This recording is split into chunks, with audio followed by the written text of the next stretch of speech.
a lot of us have to wear many, many hats, and you were hired as CFO, but in your downtime, you're also working on, I wanted to mention, IT and HR, just to mention a few other things. So, you're juggling a lot of really critical things for our success.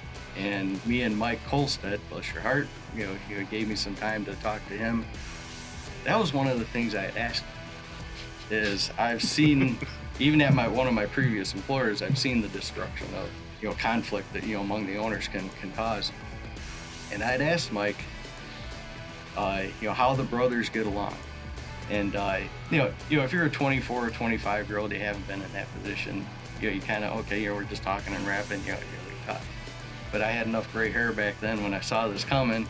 Oh, you want to sit down behind closed doors and have a one-on-one? I saw it for what it was. Or this is our feeling out time to keep an eye on each other. And I was doing the same thing to you guys.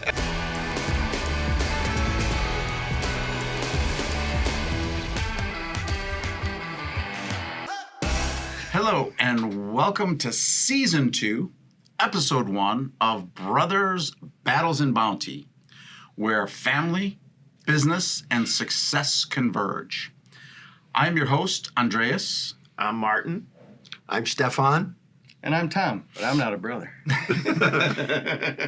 We have our first special guest here. I want to introduce him. Tom Byers has been with Trendler for, I want to say, 10 years? No.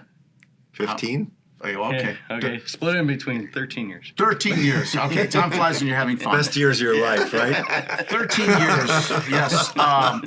And Tom is the Chief Financial Officer of Trendler, and he has a bachelor's degree in accounting, along with a master's in business administration, has come to the company overseeing all the financial functions, and has 3 children. 2 sons and a daughter. Yep. He's been married for 24 years. 24 years. 24 years, yes. Wow. Congratulations Poor there. girl. She must be a saint. Yeah. Right to heaven she's going. And he's been a major contribution to Trendler and its success. The synergy and ability for us to communicate on multitude of levels has been really, really great. And not only that, his expertise in the area of accounting and finance has contributed majorly to the company's ability to keep track of our progress and to forecast where we're going, keep track of a multitude of metrics. So with that, welcome, Tom. We really are honored to have you here, seriously. And just honored to have you as part of the team as well. Because, that's... the interesting thing about this format with the podcast is we don't really get a chance to share these kind of things in the context that we are. So I know, talking to my brothers, we have talked about you a lot. And it's all been great. Yeah, usually that goes the other way. Right. No, but talked about you a lot, just at how great you are, sincerely, how you gel with the team, and how we really, really leverage your contribution and your jokes. You are very funny. So with that, the idea is, what did we intend to cover today? So what I would like to start with is, I know, Tom, you and I have talked in the past on, where you used to work, how long you there, and then how did you what was the whole process of you coming to Trendler? Do you remember That's a great question. Process? Like, did you find us in the paper? Were we advertised? Give us a little bit where you've worked, some of your experience, and then how did you find Trendler? Yeah. So first, I'd like to thank you guys for bringing me into this forum. I'm honored to be here with you.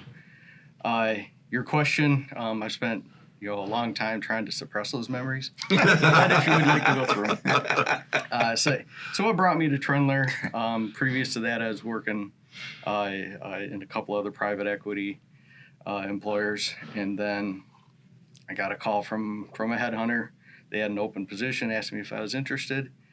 I got a rundown of Trendler and its history, and it sounded really, really interesting, a situation. So I wanted to come explore it. Had no intention of, to be honest, of making a decision. What made it sound interesting? It was interesting that it was manufacturing company in Chicago.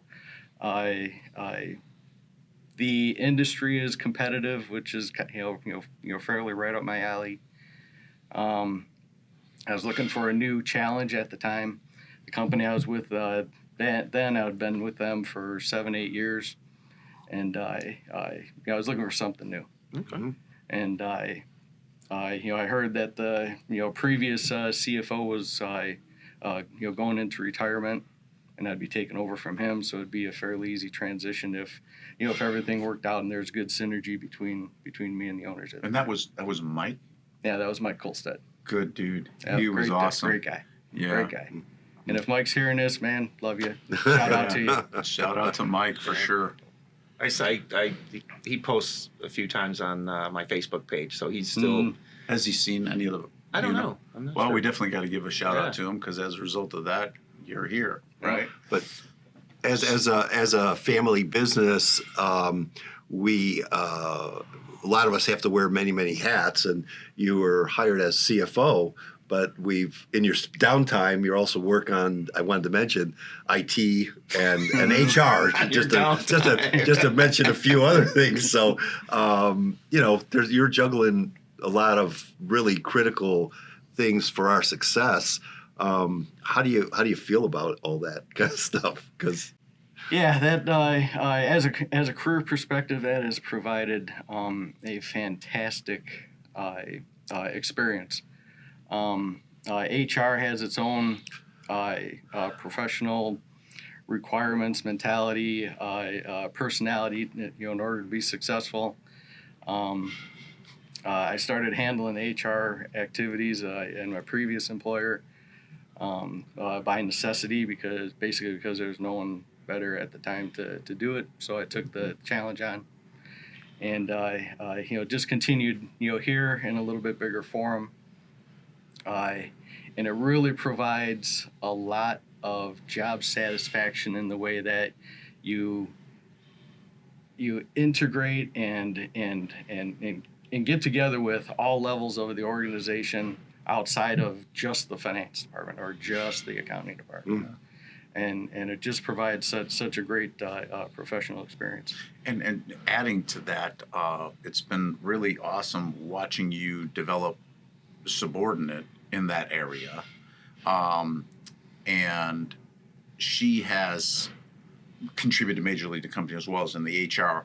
And initially, when she first came on board, It's Araceli, yes, Araceli. thank you, yes. And shout out to Araceli. Yeah, Araceli. And Araceli's been with us how long? Do we know? A little over 3 years. A little over 3 years. So when she first started, just getting onboarded and all the stuff, you had made a major contribution to her growth. I mean, she now is like a very valuable resource within the organization as a result of your leadership development with her. And it's almost getting to the point where she's now teaching you a few tricks from what Yeah, she is. Yeah. But yeah. no, so that's great. So you come full circle from taking it on to now having somebody managing the area. It's The great. true sign of a leader is one that can develop their people, in different situations. Because obviously you're balancing a lot of disciplines, and I've really taken special satisfaction out of seeing you working and developing, your staff, and specifically Araceli in the HR field, because she's just blossomed in the last 18 months and grown into a really I remember when we first hired mature her. It was asset. like- She was a young girl. She was very How old- young. whatever. Well, we don't want to tell how Yeah, old a we're woman old, is. so everybody's Well, you're young old. to us, I'm not right? that old. But I'm curious, Tom. Tell me a little bit about your background. Where you were born, where you came from, because I don't know any of that stuff. Tell me a little bit just about where you're from and a little bit of your story before. Yeah, we have so I'm Chicago born and bred. I've lived in Chicago, Chicago area my whole life. Born in, the gray hairs can remember Gottlieb Hospital in Melrose Park. so North Side. Yeah, Okay. and then my parents moved out to Lombard when I was 3, and so I spent my whole childhood in Lombard and Glen Ellen. And then after that, I went to college in engineering. I know, Marty, you're you're an engineer by heart. Yeah. But my first roommate was a mechanical engineer, and in the fraternity, and after a year of watching him go to 4-hour sessions watching water boil, I decided that was not going to be my career. So I migrated into business and accounting, and I went through Illinois State for my bachelor's and went to Northern for the master's. And you're talking about developing subordinates. That's where I got my first taste of it. Was at Northern, and as soon as I got out there for the master's program, I was out there full time. And the dean of the accounting department approached me in the hallway. I don't know how. I still don't understand how he knew who I was. And asked me what my plans were, and asked me if I was interested in being a graduate teaching assistant. And we talked about it for a little bit, and I was I wasn't too thrilled about it.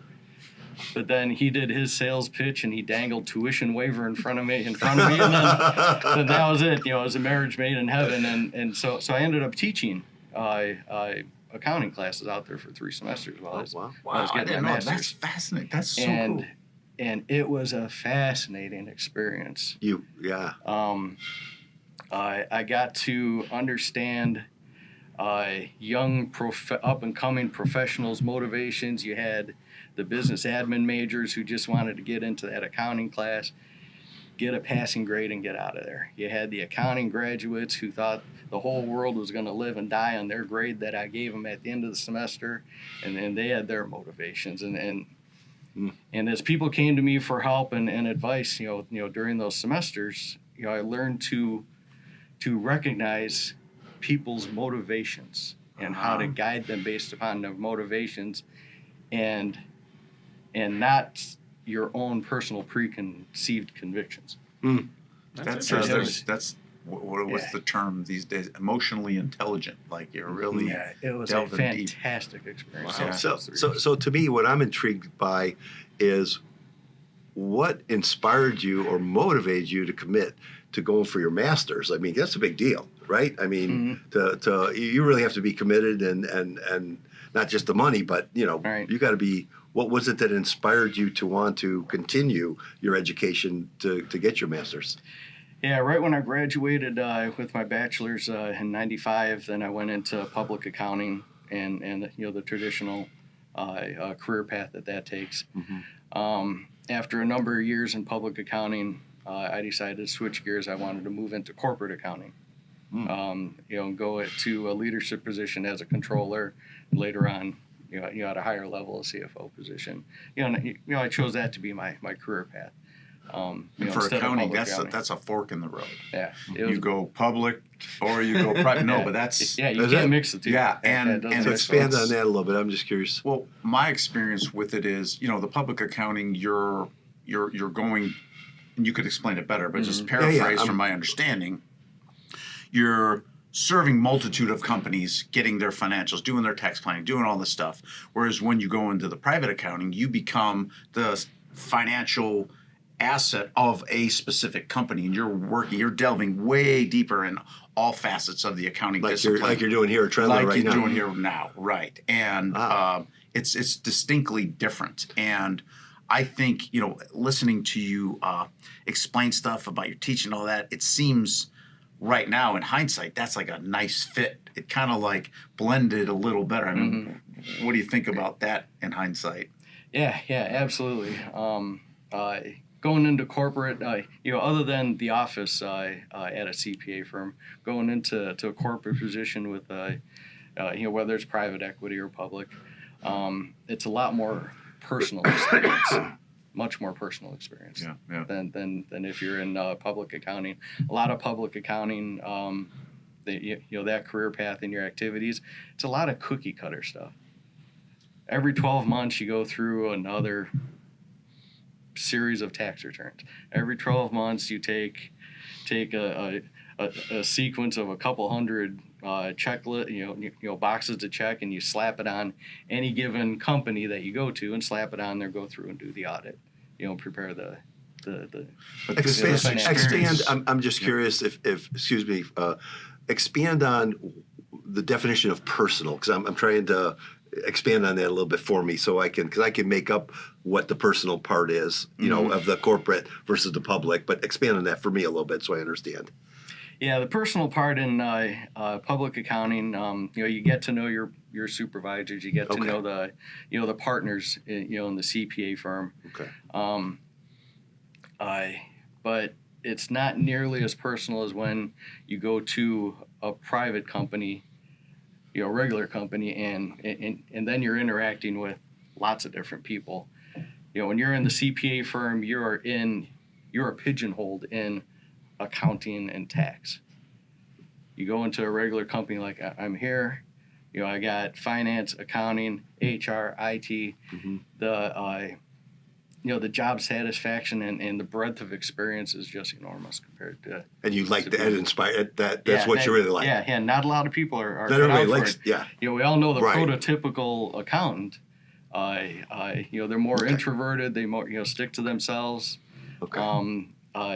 They're more You tunnel are kind vision. of quiet, Well, yeah. But So Thanks what I for was gonna expanding say, on that's that for awesome. me, because I was trying to understand what that meant. And as a result of this, my observation is he's become, or is not become, a great liaison between our public accounting and Right. internal, because of the experience that you have and the knowledge that you have, and able to explain. What's it like having the expertise in accounting, working with other departments, particularly, brothers in business and partners that might not fully understand all the aspects of accounting that probably I think they should. before that, I'm curious. Yeah. I think it's a great question. Have you, in your previous employment, ever worked for a family business? Yes. The early part of my career, even before I went to college, I was with a larger publicly traded software firm. After that, I've been with private equity, family-owned businesses ever since. Okay. So I've seen the multiple dynamics of the senior ownership with each other along the way during my 24 years of experience. Any of them that had 4 brothers? Not 4 brothers. I had a 3-member firm. I had a family business that had an extended family of 3 or 4 dozen people who all wanted input. And I before coming here, I was with a private company with 2 owners. Okay. Awesome. So then, yeah. So then the question I was saying is, and given the dynamics of 4 brothers, entrepreneurs, co-owners, and all the dynamics there, and you being the resident expert on the accounting part, is there any kind of challenges with trying to convey that financial information at all? For Trendler and the 4 brothers, the one part that's really intriguing, and I figured it out right off the bat working here, is the 4 brothers here all have different areas of specialty. Marty's got engineering, Steve's in sales, you're in sales, Anton is in corporate governance. Governance. Anton's not here. Hope he's having a great time. Hey, on Anton, vacation. shout out to you in Mexico. Yeah, we're thinking, Anton, you're in this right now, whether you know it or not. So as one, it's family owned, and 2, everybody, all 4 brothers have a heightened skill set as far as business knowledge, business acumen.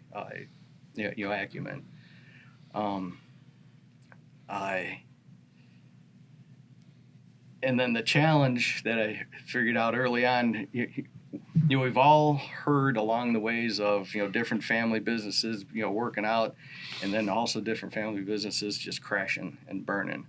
Locally, you had Bobac's sausage and Right. meat company, fantastic brand, great job. They were opening multiple sites, and then the two brothers decided to get after each other, and and the whole thing that their dad built, just didn't work out. They shut down. Yeah.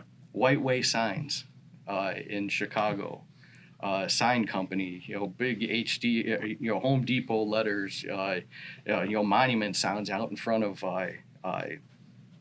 parking lots and stuff.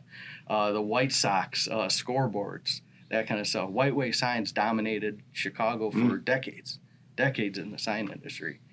And once the dad passed away, and the mother passed away in that family, and the equity went to the various entities. Eventually they got after each other. They all had differing goals as far as what they inherited, and the whole dominance of White Way Signs just disappeared. And so, do you see a pattern, same or different here? Yeah, totally different here. I remember when I was interviewing here, and me and Mike Kolstedt, bless your heart, he gave me some time to talk to him. That was one of the things I had asked him. Is I've seen, even at one of my previous employers, I've seen the destruction of, that conflict that among the owners can cause.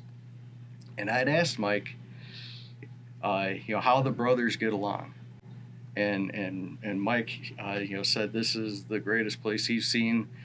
Family-owned business. The brothers get along. They focus on the business. They have a set of mission values, and they stick to it. And it's all business based. And as a family, you can't help but have some disagreements here and there about the direction Just a of few. of it. But with what Mike said and what I've experienced over the last 13 years, it amazes me how it eventually comes around to what's good for Trendler as a corporation. So one of the family business nature is part of the brand, and we we're really proud of that fact, and thanks for acknowledging that. We put a lot of work into achieving that, and thanks for acknowledging our progress. But family is not only us, we look at the whole company, Trendler as the family. Can you touch on how you feel about that? I mean, do you feel part of the Trendler family? What's that experience like? Yeah, absolutely. Early on when I started, all four brothers had taken the time to sit down with me personally, get to know me, get to know my background. And I think they all four brothers recognized that we were mutually evaluating each other as to, if I'm going to be a long-term fit. And looking at the history before me, each of the people in my positions had been here for quite a while. So, I remember that first year still, the different discussions, hey, you got time to sit down and talk a little bit, one-on-one kind of stuff. And, if you're a 24 or 25-year-old, you haven't been in that position, you kind of, we're just talking and rapping, we talk. But I had enough gray hair back then when I saw this coming. You want to sit down behind closed doors and have a one-on-one. I saw it for what it was. This is our feeling out time to keep an eye on each other. And I was doing the same thing to you guys. And it was pretty obvious. I wanted to keep an eye on how I would feel here too. Very well said. Very well said. He is rather eloquent. Yeah. So after all that stuff in the first year, who was your favorite? He doesn't. If Ma's not going to tell us, he's not going to tell us either. Guys, come on. My favorite, it's so obvious. It's Mama Fesser. She's the best of the brand right now. Oh my gosh, Good answer. So I have another question to follow up on that. Have you ever met our dad? No, I never got. Okay, never got to meet him. So you Okay. never really? Okay. Yeah.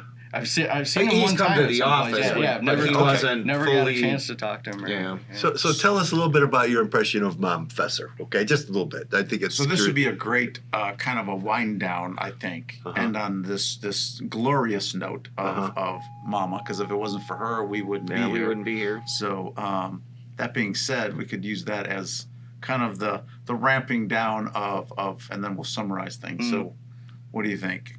Now you really got to be careful. Anyway, I'm taking notes, Yeah. All right. watching you. No, so Mama Fesser, yeah, she's fantastic. We haven't sat down and talked at length about anything, but she's been at the company and she's I've got to watch her interact with some of the older employees here. It's almost like she loves them like they're her own. Just an absolutely great soul. She loves you guys to death. Everybody can see that. Yeah. Awesome. I know from the family history that that your dad, that the dad and the mom, had kind of a tough start, and and emigrated over to to the United States and built all this from the ground up, from penny one, and built it all up, and what an amazing feat that is out out of them. Stack those pennies. Because we all know this. Few as a percentage of the population, very few people are capable Yeah. of building something from the ground up on their own. That's a great crescendo. With the interest of time, I think the answer to the question of do you feel part of family, bringing up Mom in the context you did, that is a resounding yes. That's a resounding yes. That's awesome. Absolutely. And with that, Thanks for joining us today, Tom. Yeah, Appreciate it. guys, I'm honored to be here. any Thank you very much. closing comments, like really short, curt, one word close kind of things? Yeah, I would just like to say that in the last 10, 13 years, I love working with you, man, because you and I, being the VP of Sales and Marketing, you being the finance guy, I like bouncing different things off of you not because you just. Most time we don't agree. Most time we do agree, actually. But when we don't agree, that's how I learn. And I come in there and we go through some different things. And I've learned a lot from you. And I love working with you because you keep me grounded. Hopefully it's going to be another 10, 13 years for you. Yeah, absolutely. Looking Okay. I forward to like, it. same thing, dealing with you, Tom. You just, whenever you and I talk, there's no bullshit. You tell me, and that's what I want to hear. I want to hear, truly, I don't want to hear what I want to hear. I want to hear what, and you've always shared with me, stuff. So It's hard to bullshit a bullshit. I know right? that's it's a little battle going on, but no, it's great. Well, awesome. Being our first guest, I just want to say it turned out magnificent. And my thanks. closing comment with the whole thing is, your predecessors were amazing accountants. They provided the company a massive transformation, and you had some really big shoes to fill. And I want to say you have exceeded my expectations in the contribution to the organization. Yep. And I'm right there with Stefan. I really look forward to hope this is your last job you have. We love you. You are part of the family, and it's great. So with that, until our next episode, thank you all for listening. Please follow us on LinkedIn, YouTube, Instagram, Facebook, Spotify, all of that wherever stuff. you watch. And And if Araceli has anything to it, TikTok. TikTok, yes, awesome, love it. Okay. With that said, Thank you, Tom. Until Thank you. next You're time, bomb, baby. Thank you, sir. right there, brother.